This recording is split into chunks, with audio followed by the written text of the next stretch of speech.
मदन पुरस्कार 2080 मदन पुरस्कार 2080 कुन कृतिलाई प्रदान गरियो? मदन पुरस्कार 2080 भनेको मुकाम रन मैदानलाई प्रदान गरियो। अब मुकाम रन मैदानका लेखकको नाम के हो भन्दा यो मोहन मैनाली हो। अब यसैमा विशेष जानकारी लिँदाखेरि के बुझ्नु पर्यो भने यो मदन पुरस्कार भनेको विक्रम सम्वत 2012 सालदेखि 2012 सालमा स्थापना भएको हो।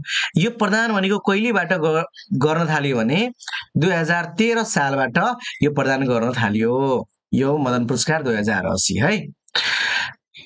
अब हेर्नुहोस् यसैमा के बुझ्नु पर्यो भने 2079 को लागि 2079 को लागि कुन कृतिलाई प्रदान गरियो? 2079 को लागि भनेको यो विवेक ओझाको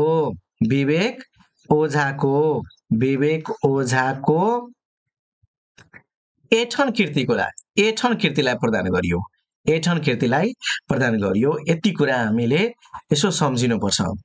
अब जगदम्बा पुरस्कार 2080 जगदम्बा पुरस्कार 2080 भनेको प्रा डाक्टर योगेन्द्र प्रसाद यादवलाई प्रदान गरियो।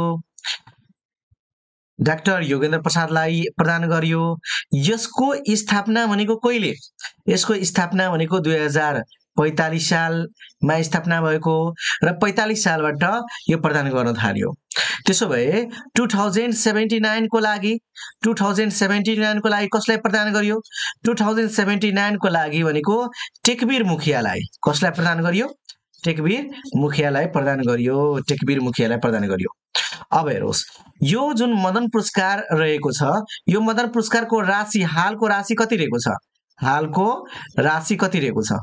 हालको राशि भनेको 4 लाख रुपियाँ रहेको छ। 4 लाख। अब जगदम्बा पुरस्कार 2080 मा जुन प्रदान गरियो योगेन्द्र प्रसाद यादवलाई यसको राशि पनि कति रहेको छ? यसको राशि भन्दाखेरि कति रहेको छ? यसको पनि 4 लाख रुपियाँ रहेको छ। 4 लाख रुपियाँ रहेको